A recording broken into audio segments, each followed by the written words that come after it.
So, tell me about blocking. Am I anywhere close to the right place? Yes, I'm sorry for shouting.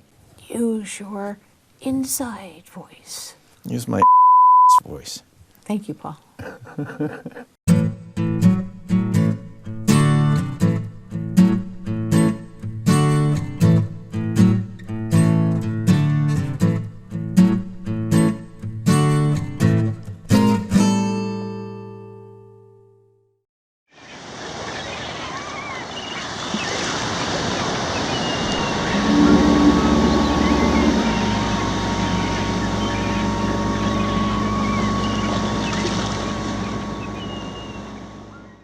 I think the light went on.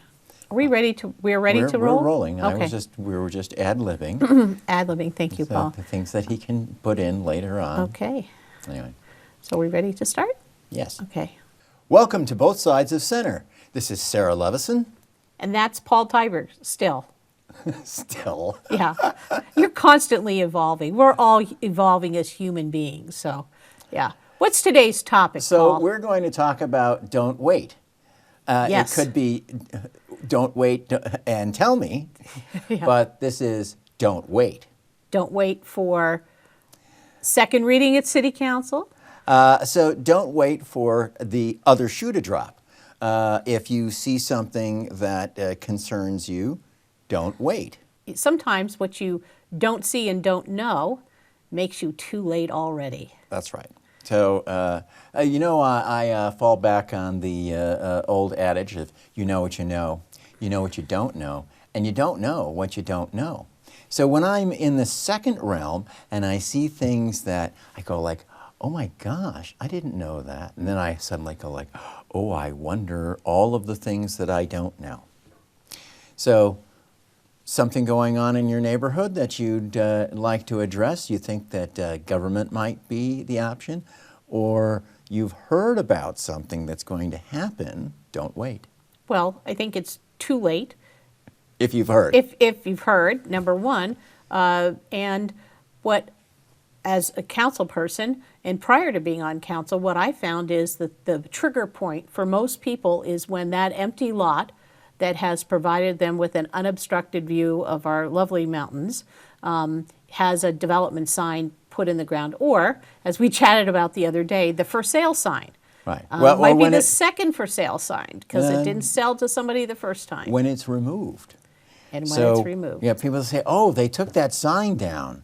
Great, they're not going to sell that piece of property. Well, they've sold it. So we started with, don't wait until second hearing at City Council. Okay. And for development applications, certainly the rule of thumb, if you want to be effective, is don't wait until it goes to planning and zoning, or don't wait until you get a notice because you're within 750 feet of the development Of a that hearing. there's a public meeting, a Yes. site plan meeting, or actually not even that. It's just the developer with city staff coming and telling you what They want to their introduce you to the idea project.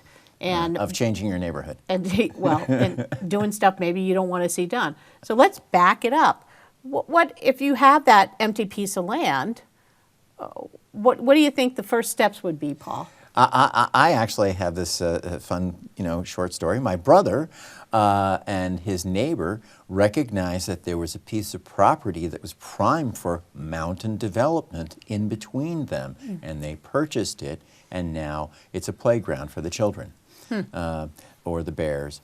But what could you do with a piece of property? Would you want it to be a park? Would you want it to be something other than what it is? Well, let's first. Or is it going to be developed? Let's first point out the fact that if you don't own it, You can't. there are certain rules and regs that cover what you can do to impact what happens with that property.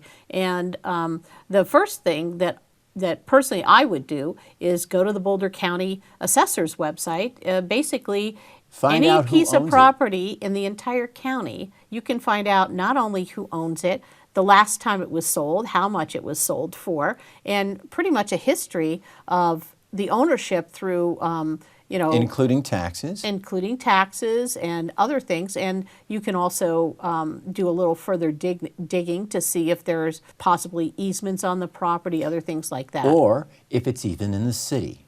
Prior to the 2013 flood, it was more Swiss cheese than it is now, but there were lots of properties in the city in pretty prominent areas that were in the county. Unannexed into the city. Right. Yep. Yep. And so it's possible that your ideas of what something might be or not be may be regulated by who owns it, not just who owns it, but the jurisdiction.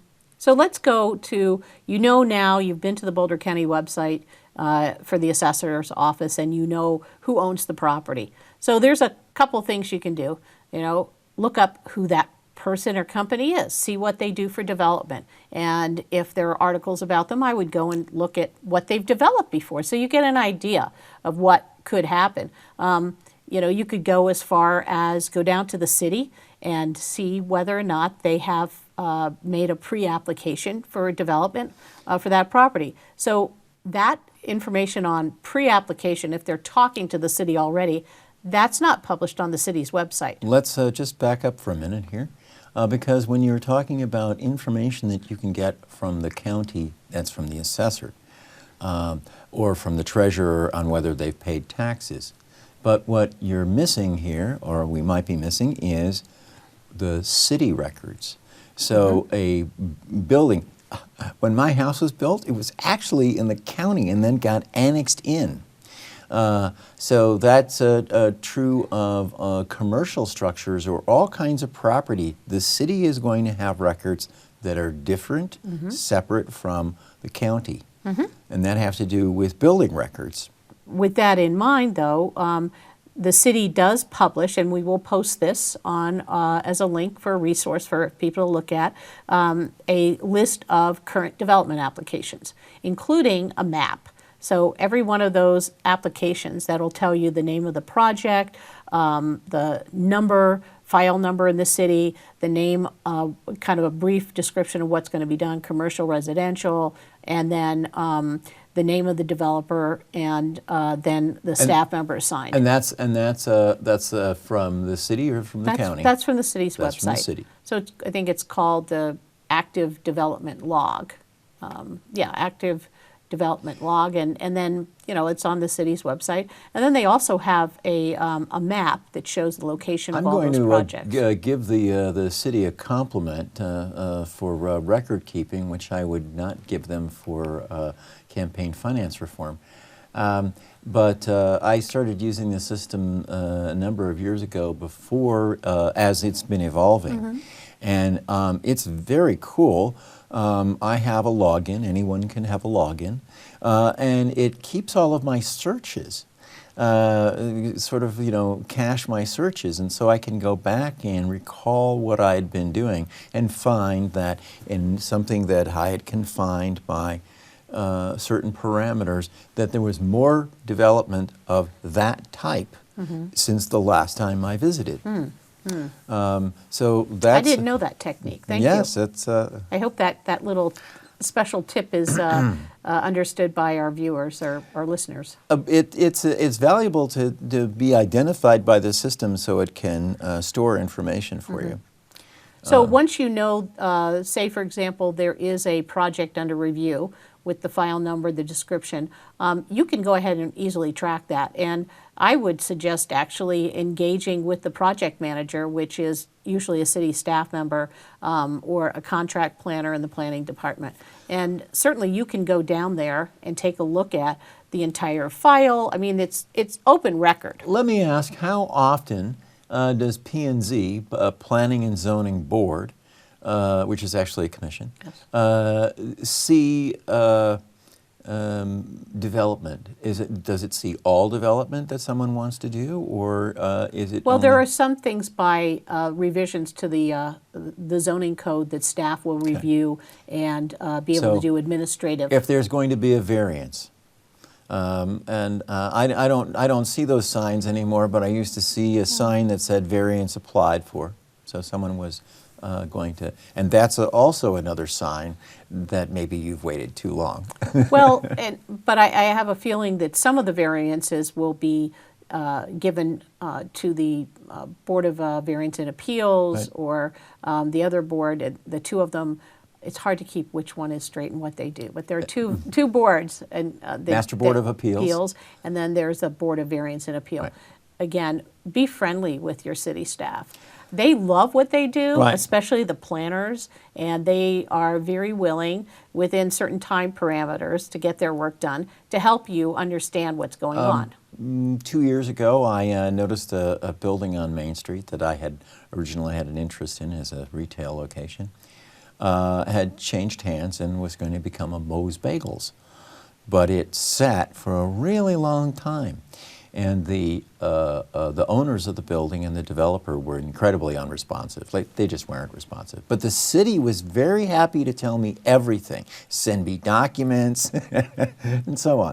I saw all of the reasons that why it was having a dragging of feet, which was more than just COVID. But now you'll see that there's a Moe's Bagels on Main Street. Excellent, fresh hot bagels. So the other thing people need to know is what will get approved and what parameters they're operating under fall into a couple of different categories. First, what the building code is, but primarily what the comprehensive plan says that parcel of land or that lot within a neighborhood or even a house, maybe somebody wants to knock down a house and put something new up, that all goes into reference with what they can do with the comprehensive plan. And the comprehensive plan is this overall arching document that's updated periodically, that we are telling the city as residents they'll do again these workshops so people can give input. Well, I was thinking about retreat. We had talked about that. So the city council, amongst the many meetings that they have, one of the meetings that they have is a retreat. Yes. Which is to talk about long-range planning. And also do some team building. And so the retreat for city council people is a very high level, directors giving reports, and the council gets polled on what they want to do at their retreat because it's their and it's a private thing. Secret meeting taking place in a No. basement somewhere. No, it's not. You actually A smoky room. It was not a smoky room ever, I think. But in the past, it was almost secretive. It was really almost as if you described it accurately there. City council used to literally retreat from the city. Right. The first Go to council Aspen. retreat that I went to, I had to drive all the way up to Estes Park, and it was very, very unsettling because it was a public meeting, and yet they took There were men in black, and they were asking for IDs. They were so far from the city that even the newspaper reporters it was a discouraging thing, it was not welcoming. And when I showed up, I don't think they had ever had a regular citizen show up to the council retreat. And they kind of looked at me like, what the heck are you doing here? Right. But So- it was because, you know what happens at the retreat? People let their hair down. They're not on camera. They have real dialogue between council members and staff, and you can actually see how they're thinking. And the retreat is a forecasting workshop for them to see what they want to do. We have retreats that happen now here in the city. I don't think there's been a retreat because there are only 6 council members. And COVID was another thing. It's very hard to hold a retreat. But prior to virtual. COVID, they were happening here in the city. Yes, they were. And that was one of the big changes that was implemented. Is that they first of all, it was really costly because they had not only council members in hotel rooms, but their spouses were invited to stay over, staff members. So you're looking at perhaps 15 to 20 hotel rooms. And while it's nice for people to get away, that cost became untenable. But they're having a retreat now. I thought they were going to have a retreat. Are they having a retreat without the new council member? Yes. Well, that's a big question. Okay. Yeah. I think that what comes out of the city council retreat was a work plan. Right. So back on the topic of finding the answers, it's not just about land use. No. Right. And so council, for example, Sarah and I, we've talked about this before, are members of an ad hoc committee that is reviewing Longmont's Fair Campaign Practices Act. This is a group of people who saw something happening. Lots of people wrote letters to the editors, made commentary on the internet and so on, tried to get have a voice for campaign finance reform as to what things were happening. The city, when we talk about campaign finance reform, it's almost like the city doesn't actually, that really moves from the outside in. People are unhappy with how politics and policies go, and so they ask for a change. They actually drive the change. Well, it's very interesting you mentioned that, because the city's website actually leaves out a really important point when they talk about how legislation happens. They only remark that there are two ways that legislation happens. Staff discovers some ordinance is outdated or ineffective or needs updating. Maybe there's a new state or federal law, whatever. And they would initiate it. And then the second way is that a council member would bring it to council. But there is actually a third way. It comes from the outside. It comes from the outside, and folks work with their council members, and hopefully they work with more than one council member, because what's the magic number for council, Paul? Well, it still is still four. It's still It four. still is four. Even though we only have yeah, 6 members. Right. Well, and right now we're in this peculiar situation because Robert's Rules of Order says that, and that's what, Robert's Rules is what council uses for procedural guidelines, is that if you have a motion and the vote fails, you have to have, if it fails because it's tie, if it's tie vote, it fails. Right. And you can't, A tie is a failure, yeah, and not a nobody's win. nobody's on the winning side. So effectively, that kills even bringing the motion back up for reconsideration. So, Presently, I've asked council to consider changing the noise ordinances, which we are a sleepy little community, correct? well, I'm not sleeping when the trains are running and and blasting. the noise ordinances only have to do with things that happen at night. Yes. So during the day, you can blow off nuclear missiles, and it's okay because there isn't an ordinance to cover that. Take the mufflers off your car. There's a lot of difficulty for Longmont police officers who are asked to do something that seems very logical to citizens, but we don't actually have an ordinance that is that logical. Well, so how would you go about? Well, first of all, let's pause here for a minute, because we're going off. We're the third way that, again, I think this is where you're getting to, Right. is the third way is you can have citizens bring it, but with an intermediary of several council persons. There is a way that you can bring a change to an ordinance. For example, Initiative 300 was Right. an ordinance that banned fracking. Right. And that was a citizen-initiated change to our city But there was also code. one before that, which was the Life Bridge annexation, which was overturned by the people. And the interesting thing about that is that about 7,000 signatures were collected, which was about 2,000 more than were necessary. And it never made it to the ballot because the council caved and repealed the annexation. Mm-hmm. So in the larger history of things, you can't even find that because it never made it to the ballot. But there were lots of people here in Longmont who were involved with that change, Mm-hmm. or bringing something to a close, stopping Mm-hmm. something. And similarly, if you let's get back to kind of the development flow, because that's the thing that people get really focused on. If you're going to be effective, not only do you have to know who the players are through the application process, but go ahead and read the comprehensive plan and see whether or not, be a critical reader of whether or not this is going to likely to fit what they're proposing. Also knowing your the zoning. Ownership. For example, along the river corridor, there's a group of people that are now in opposition to Rivertown. The people that own that property have owned it for about 3.5 years. They're classically developers. So did someone not notice? I think that no one noticed until the developer made a filing asking to be annexed into the city and then to have a development. So if people were protecting the river corridor, then the thing to know is know all of the owners. Know their intent. Know that before you're too late.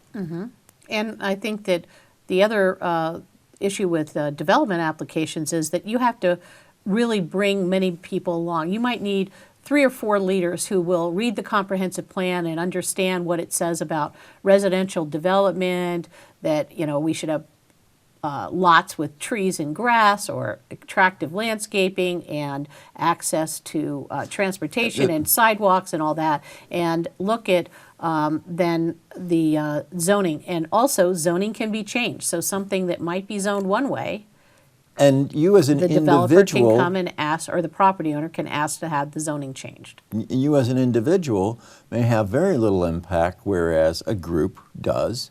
And so you want to gather people together who have the same idea. And while you're doing that, as has happened with my ad hoc, it's not my ad hoc group, but the ad hoc group of there are so many ideas. People have arrived here from other parts in the country and said, oh, well, I've seen this done before, and here's a successful way to do it. And so gather together with other people who have this idea to maintain, or maybe you want to build a skyscraper, and you're looking for friends to help you do that. Leave town. Well, we're going to have taller buildings. So, I'm an advocate of certain properties that were developed with 3 stories or 4 stories. That certainly, I think the marketability and the long-term success of a project would have been better if it was 3 or 4 stories higher. We do have a couple of buildings in Longmont that are more than 5 stories, and I think people. I know Boulder had a cap on height. The blue line law. Yes. So let's go back to that. 55 feet. Is that what it is? Yes. Let's go back to how to not wait until second reading with City Council. So there's the retreat where you can observe City Council letting their hair down, and usually the retreat's a day and a half, and people are very friendly now, and I don't know whether or not it's being recorded, but I certainly imagine that the clerk takes notes, and then you get the flow of their year. And I'll tell you this, that although there's like a public invited to be heard, I showed up 2 years in a row for a retreat, and there was a breakout session in which people had ideas and went to corners of the room and put things on markers, and I was invited to take part in that. And people who had become comfortable and knew who I was and what the conversations were about. And so that can happen to you. They're not royalty. They're your neighbors. For sure. They're your neighbors. They serve at the pleasure of whoever votes them in, and that could be you. Right. So the council retreat, the other thing is that a lot of what the council is doing, the calendar, it's posted online. Also, every year the council decides to post paper copies of the calendar and the upcoming city council meeting agenda at various places around the city. Civic Center, for example. Yeah, the Civic Center, between the 2 main doors facing outward, you'll see a calendar that is much easier to navigate than the one online. Yes. Yeah. Just stand there and look at it. Yeah. And agendas for not only the council meetings, but also some of the boards and commissions that meet in the town hall. And also any meeting that it's likely that 2 or more city council people would be there, because it would have to be complying with open meeting law, and that would be an announced meeting. I'd want to make an important point, I think, and that is that attending sessions like Coffee with Council or a retreat are very casual. And if you really want to understand how council works, please go to the meetings. There's often times people are shouting and angry because that's not how it's supposed to work, and that's based on what they learned in high school civics or Which is irrelevant. or Fox News. But they have an idea of how things should work, and that's not how they work. And and government, even at the local level, has very strict protocols. Yes. We're not talking about the Queen of England as she speaks to you before you speak to her. But certainly the Land Development Code is a legal document. And you also have to realize that you may want to talk to council about something that's a legal issue. And they will say, no, I can't talk to you about that because it's a quasi-judicial matter. If they are sitting in judgment. If it's before the council and they're going to make a decision on it, they'll be very selective. They actually may be very selective in who they talk to by not talking. Right. And they're not supposed to talk to the developers either and have an ex parte communication with developers or anybody involved. If they're going to be sitting as a judicial body. That's something you know. If you see two people having coffee that maybe shouldn't be.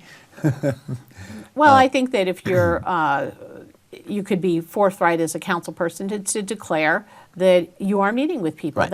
I think that, I think the point we're really making here is self-education about not railing against the system, but actually understanding that the system is, a lane here or the margins of a page, and the lines are this way. You're not going to change the size. You might be able to change the size of the font, but you're not going to change the lines and the margins. So I invite people to engage staff and council members.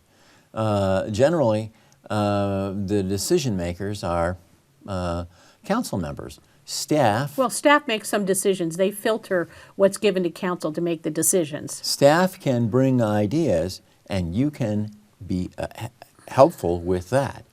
And that can be a very casual way. It doesn't have to. I also want to point out that our staff members in this city, I don't know compared to other cities because I don't have that experience, but I really feel that they are extraordinarily responsive. If they have the time, and you don't eat up, you're respectful of their time, you don't eat up a lot of their time, they are very happy and enthusiastic to share the joy they have with what they do every single day. Our producer, I've suggested to him that we would have a show about Longmont, which is about people who really love their jobs in Longmont. And the city manager has a baker's dozen of people that she wants to refer who really love their jobs in Longmont for working for the city. Yeah. And I know a couple of them. You experience that in knowing them. And I'd say that a few years ago there was all this mess with city signs. They were construction signs. They were being stored on the streets of Longmont. And Tom Street, who happens to be a streets engineer, streets guy, yes, said, "Really, that's happening?" He walked over to my business and helped me carry two signs away from blocking my business. That's how much they're willing to. But also, you pointed out something to a city staff member that was in violation of city code. And part of their job is to make sure that all those codes and ordinances that there are get followed. And when it's been something very obvious and someone has pointed out, plus there might be actually a liability issue for city as well, right, with allowing that to continue. Takeaways here. I would say, I'm sorry to be very boring again, but read the documents. You can't make a valid argument because when you're talking to city council or even giving testimony for planning and zoning, if it's a development issue, or even in that site plan meeting with the developer, that neighborhood meeting is a very crucial step. You want to make sure you get all those opinions down and establish a relationship with that staff member who is working with the application. I'm going to make a parallel to Pete Seeger, who said you had to have an educated ear. Okay? So as you read those documents, each time you do that, you will become more educated, or you'll get stuck in the same hole and twist and turn. So find friends to help you with that. Well, and I don't think it's impossible because several years before I became on the city council, I had appealed a decision of a development application from my neighborhood, and I won that appeal basically on technicalities that were not being met, not technicalities, but things in the city code Right. that were not addressed nor could be resolved in the development application. Which, by the way, is Title 15. Okay. Okay, and so there's a preparation. Let's say you're going to go and look at applications. Maybe you should read the code first that they're making application to, and not Have 3 cups of coffee and then read the code. and not say, oh, I'm only going to look at the things that have application to this. You might look wider and say, oh, look, this should also have an application to this code, and they're not doing that. Why are they not doing that? So get a larger picture by knowing what the code says before there are these little things that are intersecting with it. Well, the code and then also the process and procedure. So takeaways, do some reading. Stuff you don't understand, call a city staff member who would explain it to you. Make or friends in your neighborhood. make lots of friends in your neighborhood and talk to them about, here's this empty lot and we shouldn't wait. Don't wait. Right. And again, with city council, look at the calendar. Look at what they do in study sessions. Study sessions are also places where they don't do votes, but they give direction to staff. So if someone, for example, has brought them a change to an ordinance and they've gotten a presentation on that at a study session, they may direct staff to go ahead and draft the ordinance for coming back as a new ordinance on first reading, and then second reading is when they take public input. But that doesn't mean that you can't give public testimony at study sessions. At the beginning of every study session, Right. there is a At the public beginning- invited to be At the heard. beginning of any session, There is. there is a public invited to be heard. If it is a actual regular session as opposed to a study session, in a study session they don't vote. Yes. At the tail end, there is also another opportunity to speak to public invited to be heard, which I believe, by the way, is if you have the patience to wait for that, it's more valuable. I think that it's one of the last things that council members remember before leaving the Yes. chambers was who spoke last, who waited all that time to only have 3 minutes. Okay, so I agree with you. That makes an impact. Council usually, if it's getting close to 11 or after 11, they're tired. They want to get out of there. However, you can talk about something that is a forecast for the next week, or something that you can make a complimentary comment about what you saw that evening, and then be the last. Again, it doesn't a have lot to of be. times It doesn't have to be complimentary. Well, it can be. People like to hear good things. But I do think that there is some longstanding information out there that the last thing that people hear is Yes. what sticks with them. So absolutely what you're saying, I think, is valid. I'd venture that the last council member told me this about a decade ago, and that was a certain person who would enter the room, the last thing said to him before he sat down at the dais would be the thing that he would hold in his mind throughout the meeting. And it was true. I used that to my advantage. I thank this person for telling me that. I won't say who. So so again, our takeaways, start early, start before people expect you to start.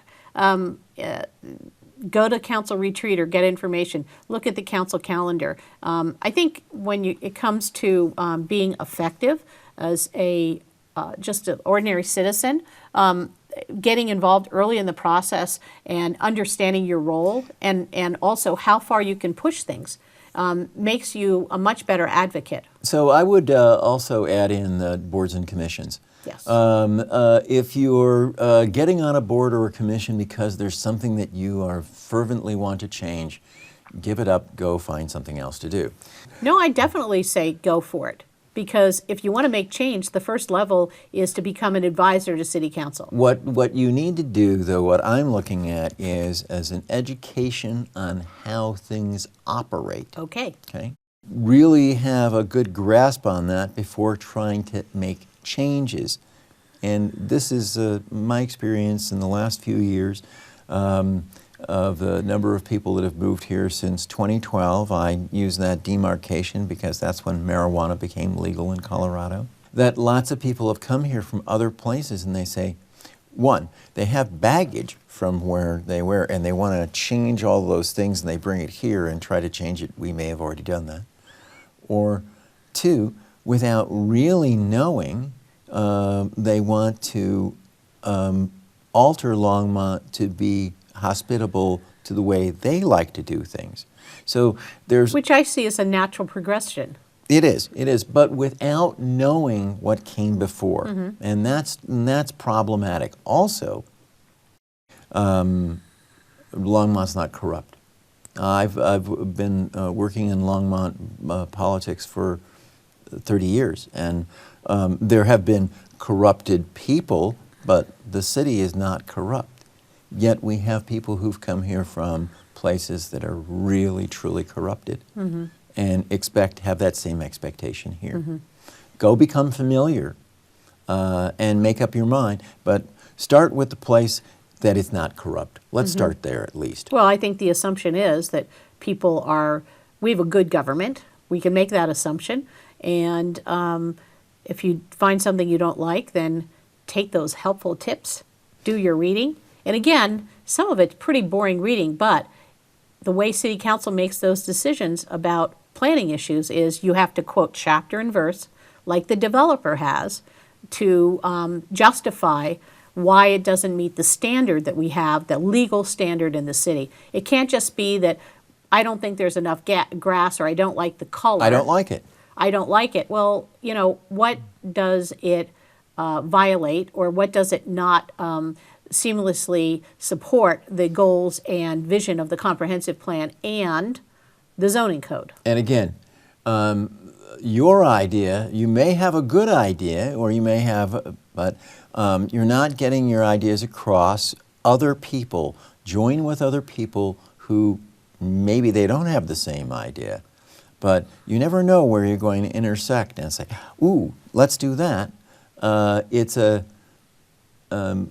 adding to the knowledge base. And particularly some of those people that came from those corrupted cities, they might have some knowledge that we could use. And I think you garner a respect of City Council if they see that you've done your homework. Because a lot of them, I can guarantee you, not every one of them has sat down with the comprehensive plan, even newly elected, and had the time to read it, because it's a little dense. Again, I think we're going to be updating the comprehensive plan again so people have an opportunity. We'll keep you posted on that. Maybe I'll make a phone call to the planning department today. So thank you for the discussion, Paul. And for our audience, I appreciate you tuning in, and I do hope that you'll take some action. Don't wait to see that site review sign in that empty lot, and certainly don't wait to go to City Council.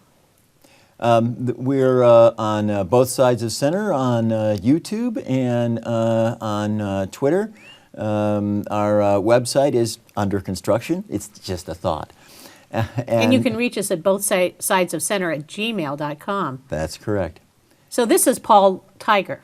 And this is Sarah Levison. And we're still both sides of Center.